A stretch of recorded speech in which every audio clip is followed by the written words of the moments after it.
Good morning, everyone. How are we today? Merry Christmas in what feels like 90-degree weather.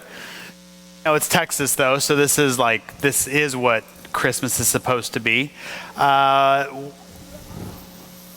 We're doing our Advent series. As we've talked about every week, our Advent is really about the appearing or like someone has shown up. And Advent is the anticipation of that event. And so we talked a couple weeks ago about hope, about the confident expectation that we have as a result, that we believe this is happening, that we believe Jesus has come, that we believe he is here, and that he isn't just something that we've made up, but he has come, he has lived here, that he has lived sinlessly, and he died on a cross for sins, and that he rose. Last week we talked about joy, this idea that it's not just a feeling, that we aren't just doing happy stuff, that it's not just about how I feel at any particular moment or a circumstance that brings brings everything together. It's none of that. That joy is something that is deeper, that is further in. And today we're going to talk about love. I've been lighting these candles every week to make sure that they light still. So earlier today, this one was not being awesome, but it's awesome now. Why do we light the love candle? Why is Christmas? Why is this Advent season? Why are these specific ideals, feelings brought up? Well, because of who Jesus is and what he's done. And the loved one, for me, above all, is the one that makes me think most of the great sacrifice that Jesus made for us. That he came, and as we're going to look at today in Philippians 2, really explained what love is. Really made it very clear, not just in words he said, but in what he did. If you have your Bibles, we'll be in Philippians chapter 2. You can turn them on to Philippians chapter 2 or open the actual pages. And we're gonna read through these 11 verses. Then I'm gonna make a few points, and we're gonna come back and be done. So here it is, Philippians chapter 2, verse 1. So if there's any encouragement in Christ, any comfort from love, any participation in the Spirit, any affection and sympathy, complete my joy by being of the same mind, having the same love, being in full accord and of one mind. Do nothing. I love it when the scripture can be really, really clear for me. So do nothing means like don't do any part of this. Don't allow any aspect of this to be there. He says, do nothing from selfish ambition or conceit, but in humility count others more significant than yourselves. Let each of you look not only to his own interests, but also to the interests of others. And then verse 5 it's this like crux statement. It's this piece in the middle that's holding verses 1 through 4 and verses 6 through 11 together. This is big. It says, have this mind among yourselves, which is yours in Christ Jesus. So this mind that's going to be humble, this mind that is going to put others first, this mind is the mind of Jesus. This is what was going on in the mind and heart of Jesus Christ from the time he entered the world. Verse 6, who, though he was in the form of God, did not count equality with God a thing to be grasped. That's a hard word to say sometimes. But emptied himself by taking the form of a servant, being born in the likeness of men, and being found in human form, he humbled himself by becoming obedient to the point of death, even death on a cross. Therefore God has highly exalted him and bestowed on him the name that is above every name, so at the name of Jesus every knee should bow in heaven and on earth and under the earth, and every tongue confess that Jesus Christ is Lord, to the glory of God the Father. Allie and I got married September 10th, 2005. We just celebrated 14 years of wedded bliss. I know, it's exciting. Not just, that was 3 months ago. We'll celebrate in 9 months from now in 15 years of wedded bliss. Some of you thought 9 months, that sounds like a baby. Not happening. You will have a baby if you thought that. That is not a real prophecy. That is just me putting that out there, hoping. I was living in Virginia in 2003. I got a job at a church. I was a youth pastor at a church. I was a technical writer at a software company, making $80,000 a year at 21 years old. I felt great, right? But I wanted to be in ministry, and so I took a youth pastor job, part-time youth pastor job. I don't know if you're aware of at all what ministry makes. I made $18,000 a year, but also I had a $2,000 expense account. So I took the promotion to go into the ministry and the giant salary reduction, and moved to Virginia and took this church. And when I took this position, I was 22 and excited and pumped and loved the idea of serving the church, serving Jesus in ministry. And there were these two people, this couple, older couple, who just loved me. They were just so sweet. And you're like, everybody loves you. I know, everybody does. But specifically these two, and it was the Greens, Jerry and Phyllis Green. And Phyllis kind of became like my second mom. Allie and I met in 2004. Allie soon figured out I was spending far too much money on coffee of my exorbitant salary, and she cut me off. And Phyllis said, "Don't worry, I gotcha." And she kept me in Starbucks gift cards for the next year. So I would never had to go without the extra caffeine shots that I needed. But as we were getting closer to our wedding, Jerry took me aside, and he was just this wise older man. And he was a stockbroker. He taught me a lot about investing. He taught me a lot about, where to put money, don't get into debt. Lots of great principles that we still definitely employ today. He was a Gideon, which means he was the guy who's placing those Bibles in the hotel. He shared the gospel constantly. He was just one of these wonderful men that I love so much. And this week, I was kind of reflecting on him. See, Jerry got pancreatic cancer about a year ago, and Jerry passed away at the beginning of November. And he and I would talk every couple of months, even still, even to this day, he and I would talk until he passed away. And he shared with me three things that love doesn't do. He did it before our wedding, and he reminded me of those things on a regular basis. So I wanted to start today kind of sharing with you a little bit about Jerry, but also I think it fits so perfectly into what we're talking about today. And these are the three things that he said love doesn't do. First, he said love doesn't just talk. These are fill in the blanks. This is a Jerry Green wisdom for you. He would say this, Jason, you got to tell your wife you love her. You got to tell people that you love them, but you can't just talk about it. It's not just words that come out of your mouth. It really has to mean something. There has to be action behind it. Love doesn't just talk. He would say this to me, you like to talk a lot, Jason. I do. You've got to be careful to not just say words. It's got to be your actions as well. He also said this. He said, love doesn't seek self. And then he read 1 Corinthians 13 to me, especially these verses that are read at generally everybody's wedding. Love's patient and kind. Love doesn't envy or boast. It is not arrogant or rude. It does not insist on its own way.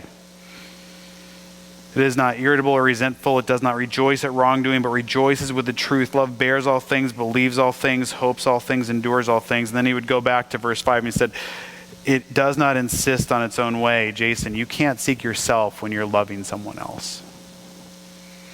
You can't seek your own self-interest when you're loving someone else. You have to care more about their self-interest, more about them than you care about you. And then the third thing he said is love doesn't run away.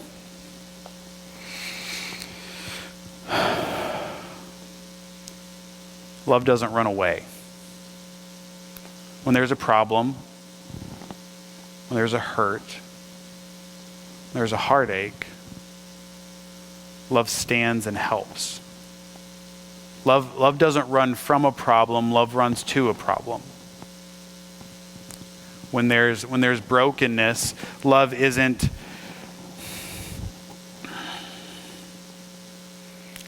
escape. Love is, I'm going to stand and help.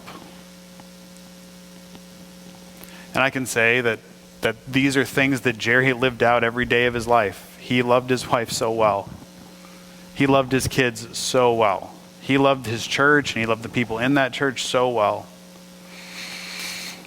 But as he talked to me about this, he often would point to Philippians 2, which is what we've been working on for the last 2 weeks, and today and even next week we'll look at it again some. And he pointed to these 3 specific verses. And he said, Jason, look at this and understand something, that love doesn't do these things, but what love is that, this is real simple and it's not great English, but that love does. Like love acts, love does stuff. It doesn't just run. So here's the little fill in the blank for you there. It's the clearest picture of love is what love does by sending a baby to a manger. The clearest picture of love is what love does by sending a baby to a manger.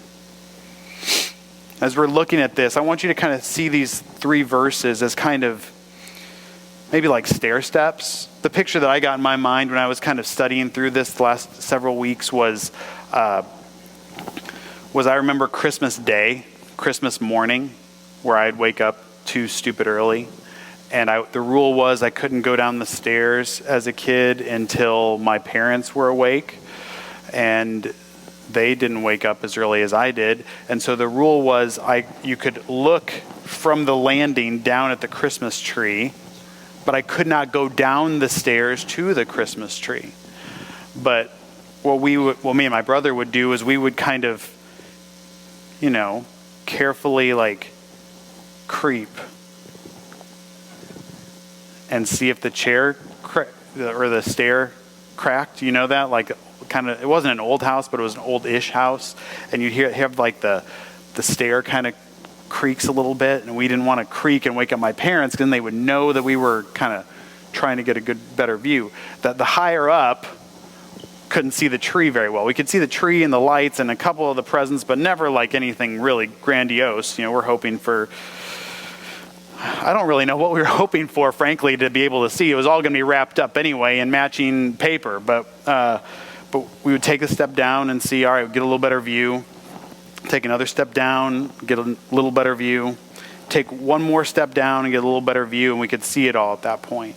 See the entire mass of whatever that was.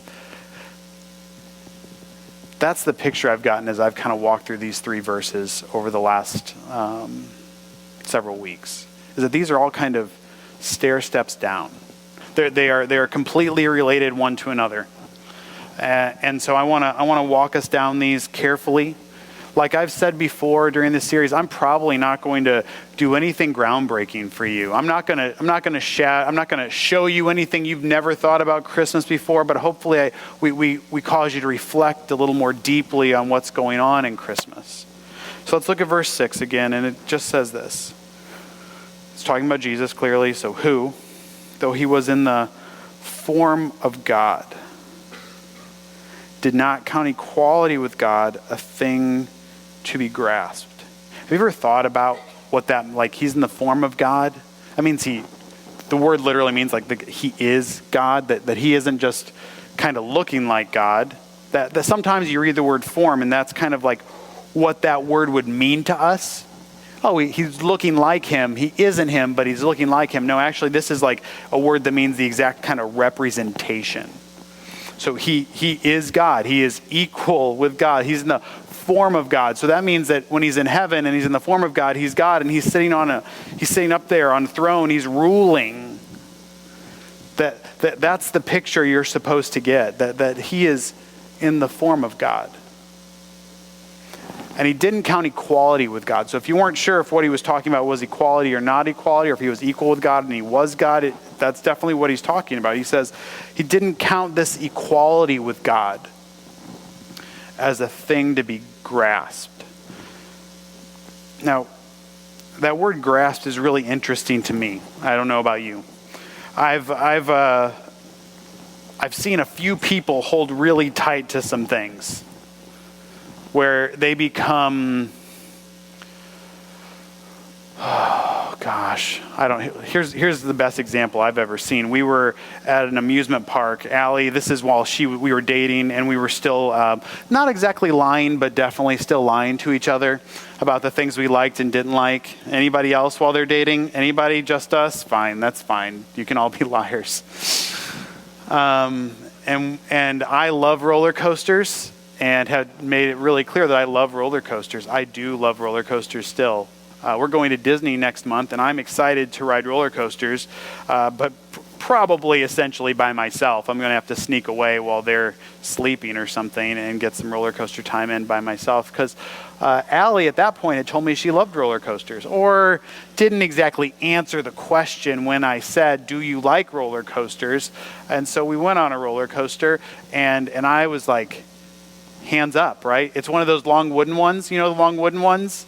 The long wooden ones, they're like, you essentially have a seizure the entire time that you're on it. And I love that stuff. I have always loved that stuff. And I'm pumped. My hands are in the air. We're going down all the hills, and I'm screaming. And I look over to her, and I'm like, isn't this? And her hands. I've never seen whiter knuckles in all my life. Like, they were gripped. They were tight. She's not letting go of that bar for anything. It reminded me of this, there's a story in the Old Testament where David, one of David's mighty men, he goes to war, and he fights so hard that he grips his sword so hard that they actually had to peel his fingers off of the sword because he was gripping the sword so hard after he killed several hundred people. Like, that's the idea of grip that I get. And really what it's kind of talking about is the idea of rights. So what it's saying here is that Jesus didn't grasp these rights like that. That he didn't grasp the right to be equal with God. He didn't grip it so tightly. He didn't hold on to it like if the lap belt didn't work right, that you're going to fly off, or like that the mighty man of God in the Old Testament, that his life depended upon it. Jesus didn't grip those rights. He didn't hold on to them so deeply that everything depended upon it for him. See, he didn't grip his comfort. He didn't grip his position. He didn't hold on to it so tightly that he wasn't willing to let it go for those whom he loved. If you're going to take notes, number one is this point is what does love do? It steps out of comfort for others. It steps out of a comfort zone for others. It says, I'm gonna release my grip on this. I'm gonna release my hold on this. I'm gonna release comfort. I'm going to release the idea of comfort so that I can care for other people. One of the cool things that we got to see this week is we got to drop off tons of stuff at Free the Captives, right, Amy? So much stuff. It was amazing to see that. Thank you for everyone who participated in that. You made Christmas for a couple young ladies who have had a very, very, very difficult life. And it was great for us to step out of comfort in something like that, where we had to give some of our own money to do those things. And thank you for those who did that. But there's more than just here. Let's give money to something. How do we step out of comfort? And this is not a question I'm going to answer for you, but more like a question that we need to think about as a church and as individuals and as families, to say, how do we step out of comfort to serve other people? As we think through Christmas, I mean, that is what's happened here. Is there's a king who's on a throne, and then he shows up in the belly of a 14, 15, 16-year-old virgin girl. And he's born in a manger. And he left comfort, left throne room for some hay next to some animals in a barn. He had all the room. I mean, if you look at Isaiah, he's saying, this is Jesus sitting on a throne, and the train of his robe fills the temple up there. And Isaiah sees this picture, and it's giant, it's big, and it's glorious, and it's great. And now he's a baby in a manger, in a barn. And he's taking this one step down, who he didn't count equality with God as a thing to be grasped. He didn't hold on to it so tightly that he wouldn't let it go. He let go of his comfort for the good of others. And you and me, we're the others. We're the ones who are wholly undeserving, and we are the others. Number two,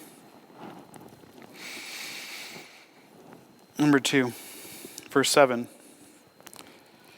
But emptied himself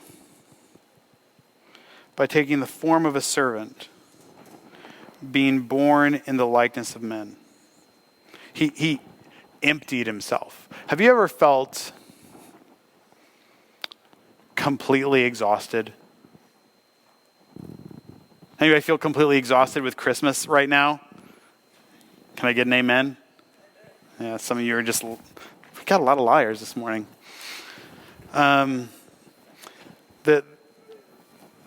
The most exhausted I've ever been, I was in college, I was home from college, and I was working 3 jobs.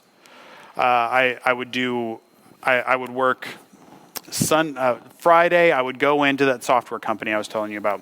I would do quality assurance all day. I'd work about a 12-hour shift. I'd get in there at 7 and I'd leave about 6. Sometimes I'd get in there at 6 and leave at 6. It would be a long time.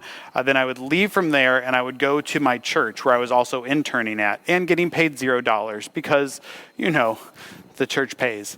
And while I was there, we would do this 4-hour event every Friday night. It was fun. It was great. It was exhausting, though. And then from there, I would go and work at the Botsford Hospital. I was wasn't a psych tech. I did something. And I was essentially like an orderly.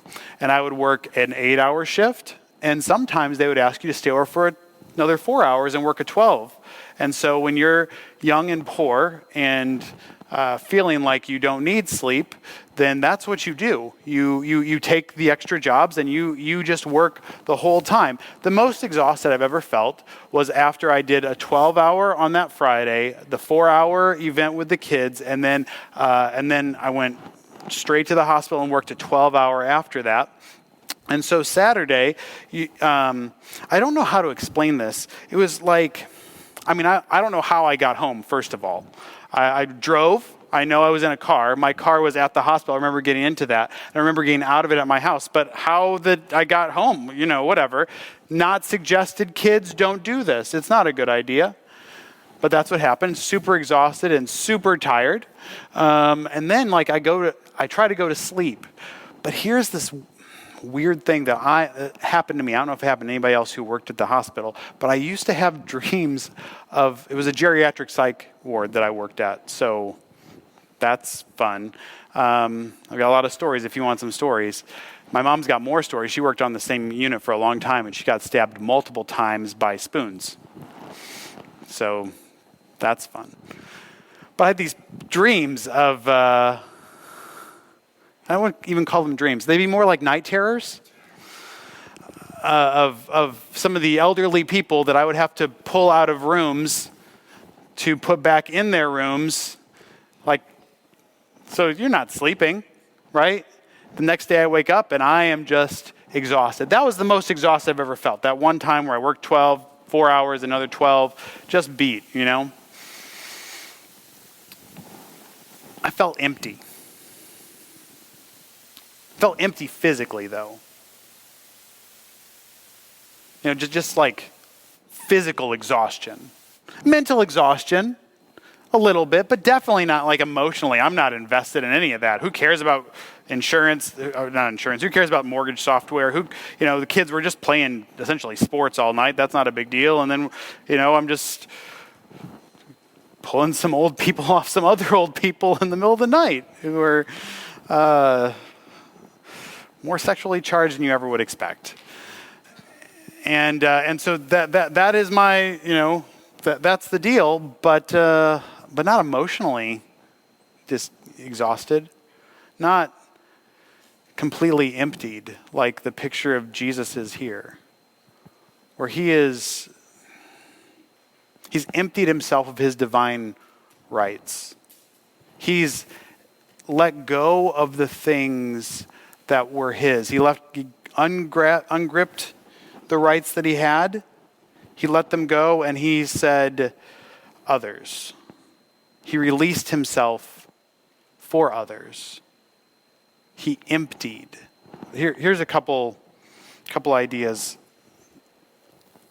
The word means to completely remove or eliminate elements of high status or rank by eliminating all privilege or prerogatives. Jesus released all that he had to be part of all that we needed. He emptied himself for others. He stepped out of his comfort. He emptied himself to serve others. And third, look at verse 8. Being found in human form, he humbled himself by becoming obedient to the point of death, even death on a cross. And this is really where you see this, like, several steps all at once. Being found in human form. So he didn't count equality with God a thing to be grasped. He emptied himself by taking a form of a servant. So a king to a servant, king to a servant, king to a servant, king to a servant.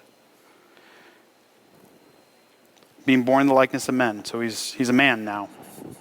One more step down. Being found in human form. So people are now, okay, Jesus is human. He humbled himself even further.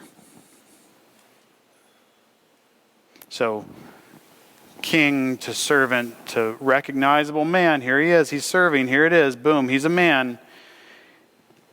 By becoming obedient to the point of death. Think of that for just a second. God of all creation. Present at, in the beginning, God created the heavens and the earth. The earth was without form and void. Present at, let there be light, and there was light. Present at, let there be animals, and there were animals. Present at every moment of creation. Active in every aspect of creation. Not just kind of passively sitting by, but they're actively involved with the Godhead, with the Trinity, thinking, this is how it's going to be. This is what it's going to be. This is it. We're going to cast stars out. We're going to create planets, and we're going to create gravity, and we're going to create all the invisible things that are going on. We're creating all of the system that makes all of the systems work. We're doing that. He becomes obedient to the point of death. When we talk about the cross, understand something. When we talk about Jesus dying, understand something. God died. part of the Trinity died. God died. He became obedient to the point of death. And not just death. Because when we say death, we think, all right, we're all going to die. But we all hope for something when we die, right? We're hoping, I hope I'm 98 years old and I hope I pass away in my sleep and everything is, and my hands are being held by my great-grandchildren and my head is being upheld by my loving children. And like, they're all around me right here. They love me. Oh, I'm being loved. I've lived a good, full life. But what Jesus has become obedient to is death, but death in the most excruciating way possible. Like, in fact, they make that word up. The word excruciating is from the word crucifixion. So when you're talking about the worst pain ever, oh, it's excruciating pain. I've been through the worst pain I've ever felt. It's excruciating. I'm sure it was for you. But for Jesus, it really was excruciating. Like, in the most literal sense of the word. And they became obedient to the point of death, even death on a cross.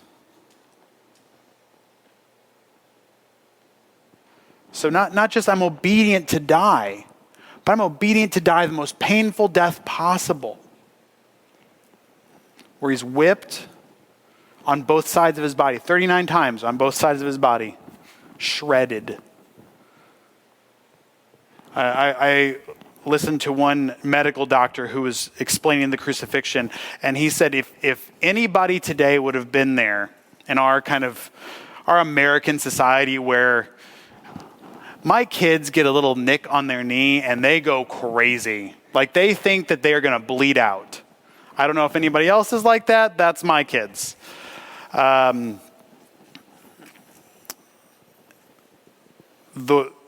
The world we live in is so far removed from what this kind of pain looked like. If we would have been there, we would have thrown up.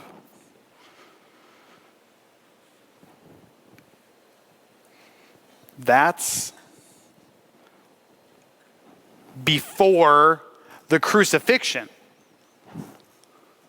That's the torture that went on ahead of time. He became obedient to the point of death, even death on the cross. And between that, became obedient to the point of death, even death on a cross, is this torture that he had to endure in going to the cross.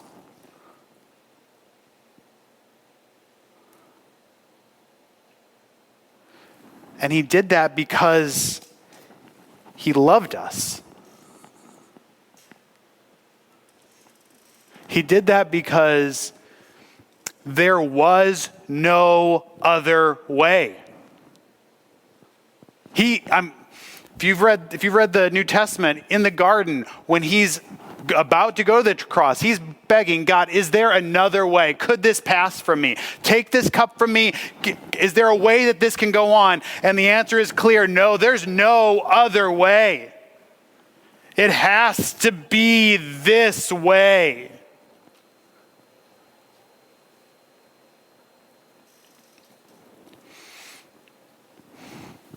And he says, nevertheless, not my will, but thine. Your will, God. Your desire. And so when we talk about what love is, what love does, like, the point here is that you sacrifice selflessly for the good of others.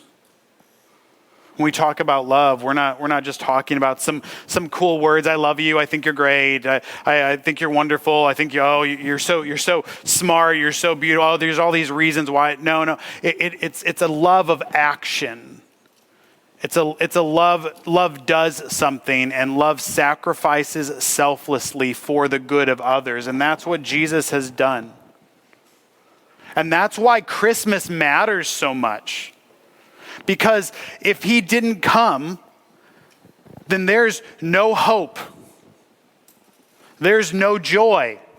we can't really understand what real love is. And next week we're going to talk about peace, and we can't have real peace.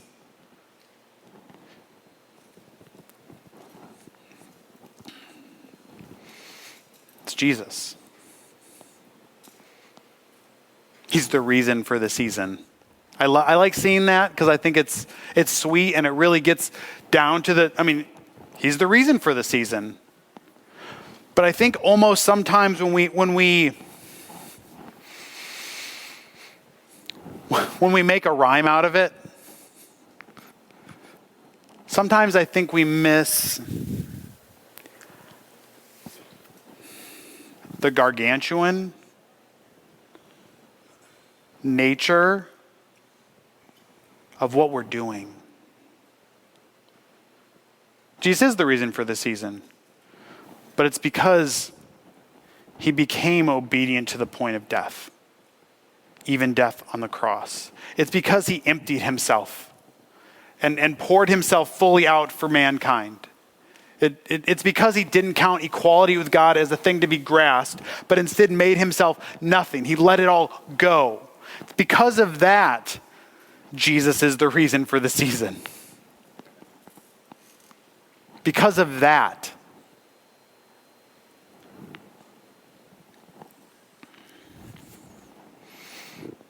He's the clearest demonstration of love. Not just the words he spoke, which were beautiful, but the depth of action that he took on.